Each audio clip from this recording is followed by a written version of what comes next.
अस्सलाम वालेकुम रहमतुल्लाहि व बरकातुहू। दोस्तों, बहुत सारे नौजवानों का कहना था कि हज़रत एक ऐसी वीडियो होनी चाहिए जिसमें शादी के बाद वाली ज़िंदगी और ख़ासकर शादी की पहली रात में क्या करना चाहिए, क्या नहीं करना चाहिए, इसके ताल्लुक़ से एक वीडियो बनाइए। चूँकि दोस्तों आपको पता है कि इंटरनेट की गंदगी और सोशल मीडिया की बेहूदगी जिस तौर पर लोगों के जहन में बैठा हुआ है, हर कोई जानता है।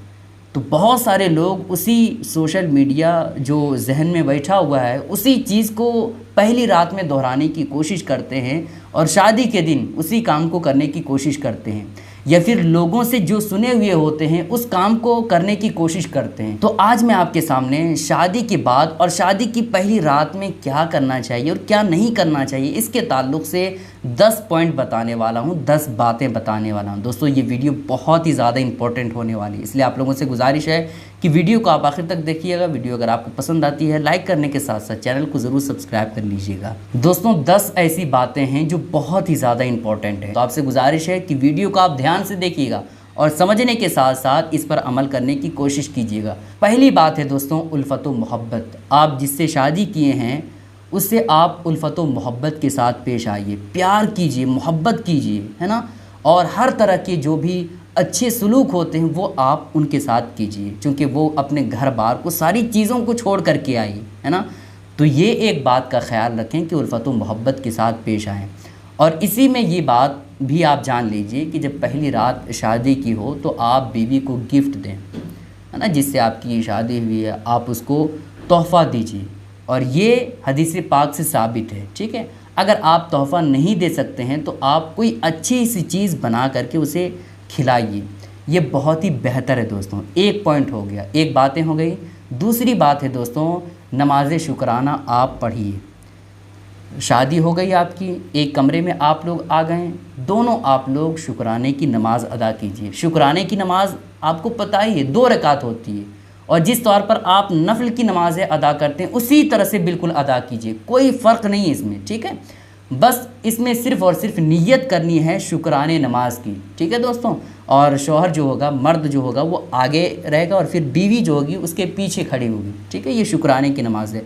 नमाज ख़त्म होने के बाद आप अल्लाह पाक की बारगाह में खैर व बरकत की दुआएं कीजिए, मोहब्बत की दुआएं कीजिए कि या अल्लाह हम दोनों की जो शादी हुई है ये शादी हमेशा के लिए कायम रहे और हम लोगों के बीच उल्फत व मोहब्बत हमेशा कायम रहे। ये आप दुआएं करें अल्लाह पाक की बारगाह में, ठीक है।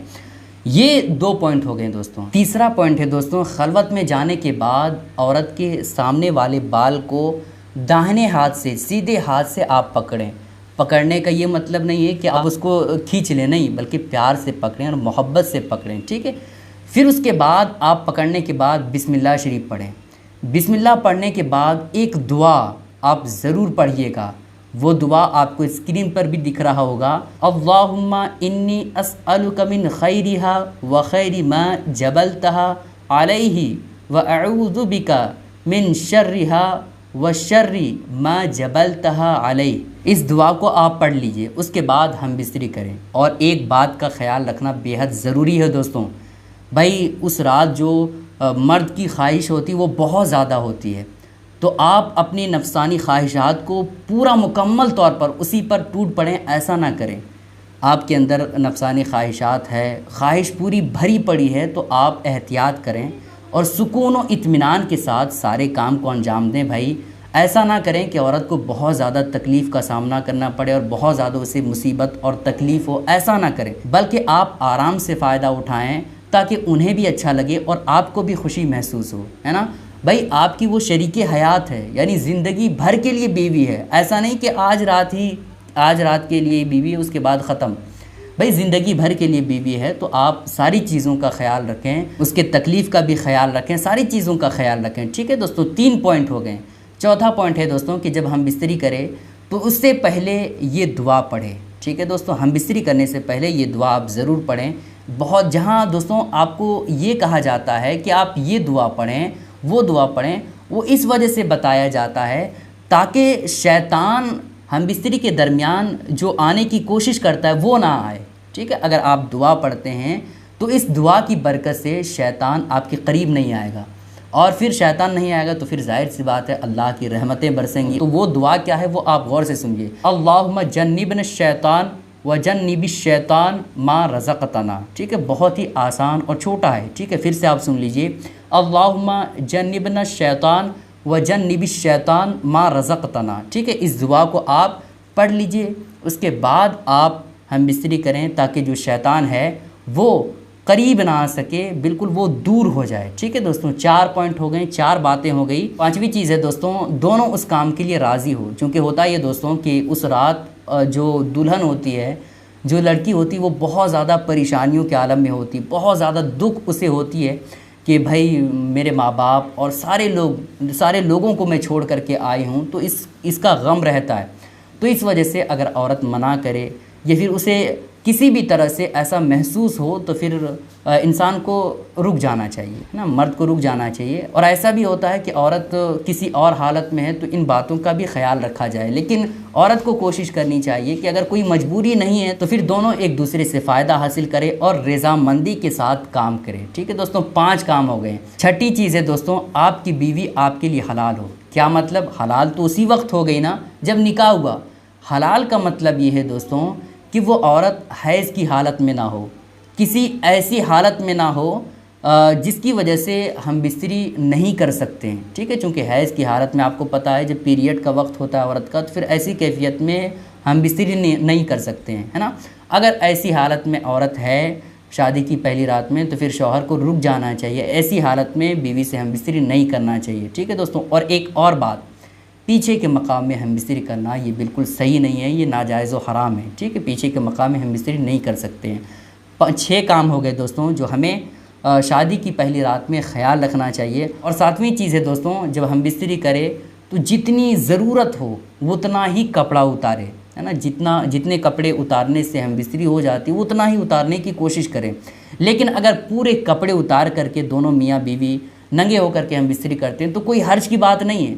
लेकिन आप अपने ऊपर जो है किसी कपड़े को ओढ़ लें, चादर को रख लें अपने ऊपर, ताकि बेहयाई का ख्याल ना रहे। ठीक है, और अगर आप अपने ऊपर कपड़े वगैरह नहीं रखना चाहते हैं तो आपके कमरे की लाइट बिल्कुल बुझी होनी चाहिए। आपके कमरे की लाइट ऑन नहीं होनी चाहिए, बिल्कुल अंधेरा होना चाहिए।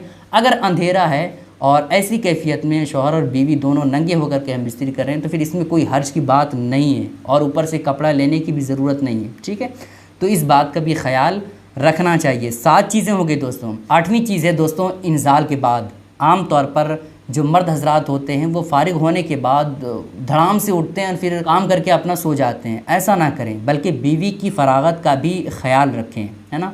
बीवी फारिग हुई है या नहीं ये भी आप ख्याल रखें। अगर शौहर डिस्चार्ज हो गया है और बीवी फारिग नहीं हुई है तो उसको तस्कीन दिलाएं, सुकून दिलाएं, उसके बाद जो भी काम है वो करें। ठीक है, अपना ही ख्याल ना रखें बल्कि फारिग होने में बीवी का भी ख्याल रखें तो ये बहुत ही बेहतर है। ठीक है, वरना अगर ऐसा होगा तो फिर इख्तलाफ की सूरत बहुत ज़्यादा हो जाएगी दोस्तों और बहुत सारी परेशानियां और मुसीबतें लाहिक हो सकती है। 8 चीज़ें हो गई जो हमें ख्याल रखना चाहिए। ठीक है, 9वीं चीज़ें दोस्तों, हम बिस्तरी से पहले मियाँ बीवी एक दूसरे से हंसी मजाक करें, मुलाबत करें, एक दूसरे से गले मिले, एक दूसरे के मतलब वो काम करे ताकि इंसान के जो जज्बात होते हैं, इंसान की ख्वाहिश होती है वो बढ़े। ऐसा काम हम बिस्तरी करने से पहले कर लेना चाहिए ताकि बीवी की रज़ामंदी भी शामिल हो जाए और शौहर की जो भी जज्बात हैं, जो भी ख्वाहिशात हैं वो और ज़्यादा बढ़ जाए और अच्छे तौर पर हम बिस्तरी हो सके। दोस्तों 10वीं चीज़ बहुत ही ज़्यादा इम्पॉर्टेंट है और मैंने इसको आखिर में इस वजह से रखा है कि ये सबसे इम्पॉर्टेंट बात है। इस बात को आप सीरियस लीजिएगा और सीरियस लेने के साथ साथ इन बातों पर ज़्यादा आप ध्यान दीजिएगा दोस्तों। वो बात यह है दोस्तों कि मियाँ बीवी की जो बात होती है वो बहुत ज़्यादा प्राइवेट होती है। मियाँ बीवी के दरमियान होने वाली एक एक बात बहुत ही ज़्यादा इम्पॉर्टेंट होती है। ठीक है, इसलिए शौहर को चाहिए कि वो अपना अगरचे ख़ास और गहरा दोस्त ही क्यों ना हो तब भी उसको अपनी बीवी की बात और अपने दरमियान जो होने वाली बातें हैं मियाँ बीवी के दरमियान, उन बातों को किसी भी दोस्त के सामने शेयर ना करे, किसी दोस्त को ना बताए, चाहे वो कितना ही करीबी दोस्त क्यों ना हो। और औरत को भी चाहिए कि शौहर और बीवी के दरमियान होने वाली बातों को अपनी सहेलियों से शेयर ना करें। ये बहुत ही ज़्यादा प्राइवेट बातें होती है दोस्तों। मियाँ बीवी के दरमियान होने वाली बातों को शौहर को भी ख्याल रखना चाहिए और बीवी को भी ख्याल रखना चाहिए कि किसी से शेयर ना करें, क्योंकि दोस्तों कोई शख्स अपनी बीवी के दरमियान होने वाली बातों को दूसरों से शेयर करता है तो ये हया के ख़िलाफ़ है। दोस्तों ये बातें बहुत ही ज़्यादा इंपॉर्टेंट है, इसको समझने के साथ साथ इस वीडियो को अपने दोस्तों में ज़रूर शेयर कीजिएगा ताकि सारे लोगों को पता चल जाए कि शादी के बाद और ख़ासकर शादी की पहली रात में क्या करना चाहिए और क्या नहीं करना चाहिए। अस्सलाम वालेकुम रहमतुल्लाहि व बरकातहू।